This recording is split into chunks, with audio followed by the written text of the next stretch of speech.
कल्पना कीजिए, एक अकेली लड़की समंदर के बीच फंसी हो, वह भी कुछ घंटे के लिए नहीं बल्कि पूरे 41 दिनों तक। इस लड़की ने 41 दिनों तक किस तरह संघर्ष किया होगा, बिना पानी, बिना खाना, सिर्फ मछली पकड़कर खाने के अलावा कुछ भी न हो, और आसमान की छाया ही उसका सहारा बनी हो।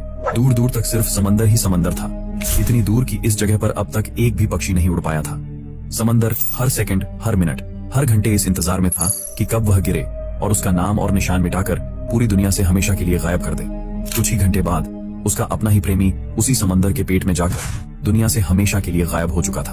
तो दोस्तों, इस लड़की ने किस तरह 41 दिनों तक इस मौत के मुंह से बचकर निकला, जानने के लिए पूरा वीडियो जरूर देखें। ये कहानी शुरू होती है साल 1983 में, जब कैलिफोर्निया के एक छोटे से समुद्री कस्बे में 23 साल की एक लड़की तामी ओल्डहैम रहती थी, जिसका बचपन लहरों के बीच बीता था। उसे नौकायन यानी नाव चलाना ऐसे आता था जैसे बच्चे को खेलना आता है। बचपन से ही उसकी आंखों में ये सपना था कि वो एक दिन पूरी दुनिया के समुद्रों में घूमेगी, हवाओं से बातें करेगी और उन लहरों के साथ दोस्ती निभाएगी जिन्हें लोग अक्सर सिर्फ डर के साथ देखते हैं। तामी का मन हमेशा पानी की तरफ खींचता था। किनारे पर बैठकर लहरों को देखना और दूर जहाजों को निहारना उसका रोज का काम था। इन्हीं दिनों एक दिन उसकी जिंदगी ने ऐसा मोड़ लिया जो हमेशा के लिए उसकी किस्मत में लिख दिया गया। तामी की मुलाकात एक लंबा चौड़ा मजबूत कदकाठी वाले इंग्लैंड के रहने वाले रिचर्ड शार्प से हुई। रिचर्ड भी समंदर का दीवाना था। उसका ज्यादातर वक्त नौकायन और सफर में ही गुजरता था। दोनों की मुलाकात एक समुद्री सफर के दौरान हुई और जैसे ही उन्होंने एक दूसरे से बात करना शुरू किया, उन्हें पता चल गया कि उनके दिल के कोने में एक जैसा सपना पल रहा है, समंदर में जीना, समंदर में सफर करना और दुनिया देखना। शुरुआत में ये मुलाकातें दोस्ती में बदली और धीरे धीरे दोस्ती एक गहरे रिश्ते में बदल गई। वो रिश्ता जिसमें दो दिल एक ही दिशा में बहने लगे, ठीक वैसे ही जैसे दो लहरें मिलकर एक हो जाती हैं। कुछ महीनों बाद किस्मत ने उन्हें एक बड़ा मौका दिया। एक अमीर जोड़े ने तामी और रिचर्ड को अपने बड़े जहाज खजाना को ताहिती से अमेरिका के कैलिफोर्निया तक पहुंचाने का काम दिया। ये कोई छोटा सफर नहीं था, करीब 6000 किलोमीटर लंबा रास्ता जिसे तय करने में 30 दिन लगने वाले थे। जहाज पूरी तरह लकड़ी का बना था, मजबूत और समुद्री सफरों के लिए बेहतरीन। इस यात्रा के लिए उन्होंने जहाज में खाने पीने का भरपूर इंतजाम किया। डिब्बा बंद खाना, ताजे फल, चावल, पानी, चाय, कॉफी, सब कुछ। साथ में नक्शा, कंपास और रेडियो भी रखा गया ताकि रास्ता और मौसम की खबर मिलती रहे।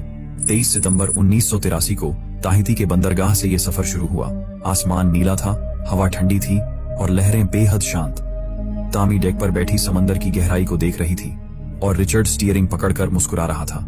रिचर्ड ने मजाक में कहा, "ये सफर हमारी जिंदगी का सबसे खूबसूरत सफर होगा।" और तामी ने हंसते हुए जवाब दिया, "और हमारे प्यार की सबसे प्यारी याद भी।" शुरुआती दिनों में सब कुछ सपने जैसा था।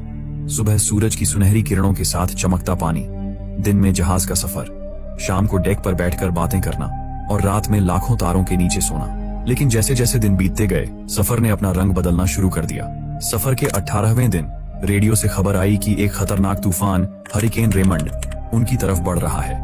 हवा की रफ्तार 190 किलोमीटर प्रति घंटा और लहरों की ऊंचाई 12 से 15 मीटर तक पहुंचने वाली थी। रिचर्ड ने तुरंत रास्ता बदलने की कोशिश की, लेकिन समंदर में तूफान का रास्ता बदलना आसान नहीं होता। रात करीब 3 बजे आसमान काला हो चुका था, हवाएं चीख रही थीं, लहरें दानव की तरह जहाज को निगलने दौड़ रही थीं। अचानक एक विशाल लहर ने जहाज को पलट दिया। तामी और रिचर्ड दोनों पानी में गिर पड़े। ठंडा खारा पानी सांस रोक रहा था। चारों तरफ अंधेरा और सिर्फ लहरों का शोर। किसी तरह तामी ने टूटे हुए जहाज का हिस्सा पकड़ लिया और ऊपर चढ़ने लगी। तभी उसने देखा, रिचर्ड लहरों के साथ दूर जा रहा था। तामी ने पूरी ताकत से पुकारा, "रिचर्ड!" लेकिन हवा और पानी के शोर में उसकी आवाज डूब गई। रिचर्ड उसे देख रहा था, जैसे कुछ कहना चाहता हो, लेकिन अगली ही लहर ने उसे निगल लिया और वो हमेशा के लिए समंदर में खो गया। मस्तूल गिर चुका था, पाल फट गए थे, रेडियो बंद हो गया था और खाने पीने का सामान बह गया था। अब तामी अकेली थी, न कोई रास्ता, न कोई मदद, और चारों तरफ सिर्फ नीला बेरहम समंदर। उसे नहीं पता था कि अब से अगले 41 दिन वो अकेली इसी विशाल समंदर में जिंदगी और मौत के बीच संघर्ष करने वाली है। अब ये कहानी शुरू होती है उस दिन के बाद जब तामी अपने प्रेमी रिचर्ड को लहरों के बीच खो चुकी थी और वह अकेली टूटे हुए जहाज के एक छोटे से हिस्से पर समंदर के बीचों बीच तैर रही थी। चारों ओर पानी था, दूर दूर तक बस नीला समंदर और समुद्र ही बाकी बचा हो। दूर दूर तक कोई जमीन नहीं थी, न कोई द्वीप, न कोई नाव, न कोई इंसानी झलक। इतना अकेला समंदर कि जहां तक पंछी भी उड़ते उड़ते थक जाते, वहीं तामी तैर रही थी। इसे देखकर शायद कोई समझ नहीं पाता कि इतने विशाल पानी के बीच अकेली किसी इंसान का जिंदा रहना कितना कठिन और असंभव है। पर तामी के अंदर जज्बा था, उम्मीद थी और एक अनोखा साहस। लेकिन तामी को इस बात का कोई अंदाजा नहीं था कि अब उसके साथ क्या होने वाला है। उसे पता ही नहीं था कि आगे आने वाले 41 दिनों में उसके साथ कैसी कैसी लड़ाइयां होंगी, उसके शरीर और मन से कैसी सी परीक्षा होगी। अचानक उसने दूर एक छोटी नाव में किसी को बैठे देखा। उसने ध्यान से देखा तो वह उसका खुद का प्रेमी रिचर्ड था। वह घायल था, पैर और सिर में चोट लगी हुई थी। उसकी हालत बहुत खराब थी। बिना देर किए तामी ने अपने शरीर की पूरी ताकत लगाकर पानी में छलांग लगाई और उस नाव तक पहुंची। उसने उसे अपनी बड़ी नाव तक खींचा। उसने अपने प्रेमी की देखभाल करना शुरू किया, उसकी चोटों को साफ किया, टुकड़े टुकड़े हुए जहाज पर टेप लगाई ताकि पानी अंदर न आए, और जितना हो सके खाना पानी दिया। लेकिन हालत बहुत मुश्किल थी। जहाज का एक बड़ा हिस्सा टूट चुका था और खाना पानी खत्म हो चुका था। तेज लहरों ने जहाज का बहुत सारा सामान बहा दिया था, इसलिए बचा हुआ थोड़ा सा खाना ही उसका सहारा था। उसने उस बचा हुआ खाना उन मुश्किल दिनों में सावधानी से खाया। बारिश का पानी जमा करने के लिए उसने अपने कपड़ों को फैला दिया और उनमें बारिश का पानी इकट्ठा कर उसे निचोड़कर पीती रही। यह उसके लिए पानी की कमी को थोड़ा कम करने का तरीका था, जिससे उसकी प्यास कुछ कम होती। अगले 2-3 दिन तक उसने अपने प्रेमी की जान बचाने के लिए अपनी पूरी ताकत लगा दी। लेकिन एक सुबह जब वह नींद से जागी तो प्रेमी गायब था। वह सोचने लगी कि कहीं वह नाव से पानी में तो नहीं गिर गया, पर सच ये था कि प्रेमी पहले ही जहाज के पलटने के वक्त मर चुका था। जो उसने प्रेमी को सहारा देते हुए देखा वो सब उसका अकेलेपन का भ्रम था, जिसे अंग्रेजी में हेलुसिनेशन या सेल्फ इंड्यूस्ड हेलुसिनेशन कहते हैं, यानी अपनी मानसिक स्थिति से खुद के मन में भ्रम पैदा करना। कई बार उसे अपने परिवार की आवाजें सुनाई देती थीं। कई बार उसे लगता था कि रिचर्ड उसे बुला रहा है, पर यह सब सिर्फ उसके मन का खेल था जो उसे जिंदा रखने की कोशिश कर रहा था। अब तामी अकेली थी, पूरी तरह अकेली। भूख और प्यास ने उसे जकड़ रखा था। उसने मछलियां पकड़कर अपनी भूख मिटाई, लेकिन वह पर्याप्त नहीं थी।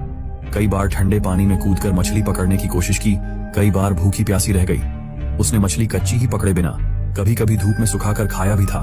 दिन में तेज धूप और रात में ठंडी हवा में उसका शरीर झुलसता और थरथराता रहता था। वह अक्सर दूरबीन से आसपास की ओर देखती, पर कोई जहाज, कोई नाव नहीं दिखती थी। कई बार उसने दूर एक जहाज देखा तो उसने आसमान की ओर फायर गन, आग की जगह सिग्नल देने की कोशिश की ताकि कोई उसे देख सके, लेकिन दुर्भाग्यवश उस जहाज ने उसे नहीं देखा। 41 दिन बीत चुके थे। उसका शरीर इतना कमजोर हो चुका था कि उसकी हड्डियां दिखने लगी थीं। उसका मन भी टूट चुका था, पर उसने हार नहीं मानी। उसने जीवन के लिए जंग जारी रखी। फिर एक दिन दूरबीन से उसने दूर एक द्वीप देखा। उसे वह जमीन इतनी दूर लगी कि ऐसा लगा मानो एक सपना हो। वह उस द्वीप को आयरलैंड समझ रही थी, जहां जाने की पूरी कोशिश वह कर रही थी, लेकिन वह जानती थी कि वह अभी भी बहुत दूर थी। साथ ही उसने थोड़ी दूर एक नाव भी तैरती हुई देखी। उस जगह की दूरी और हालत के कारण यह दृश्य भी उसके लिए एक भ्रम था जो उसके मन ने बनाया था। उसने आसमान की ओर सिग्नल देने के लिए फायर गन चलाना शुरू किया ताकि कोई उसे देख सके, और आखिरकार उस दूर से एक जहाज उसे दिखाई दिया। होकुसेई मारू जहाज ने उसके सिग्नल देखे और उसकी ओर बढ़ा। जहाज के कप्तान ने तामी को बचाने का आदेश दिया। वे उस तक पहुंचे और उसे नाव से निकालकर सुरक्षित जगह पर लाए। ये बचाव 22 नवंबर 1983 को हुआ था, जो तामी के जीवन का सबसे अहम पल था। उसे हिलो हवाई के पास बचाया गया था। वहां कोस्ट गार्ड इंतजार कर रहा था और तामी को तुरंत अस्पताल पहुंचाया गया। जब तामी अस्पताल से पूरी तरह ठीक होकर निकली तो वह फिर से उसी द्वीप पर गई जहां उसका और रिचर्ड का एक छोटा सा नाव रखा हुआ था। उस नाव के अंदर दोनों की तस्वीरें और उनके भविष्य के सपनों की सारी योजनाएं पहले से ही संजोई हुई थीं। लेकिन अब सब कुछ टूट चुका था। भले ही उसने अपना प्रेमी खो दिया हो, पर जिंदा रहने का हौसला ही इंसान की सबसे बड़ी ताकत होती है।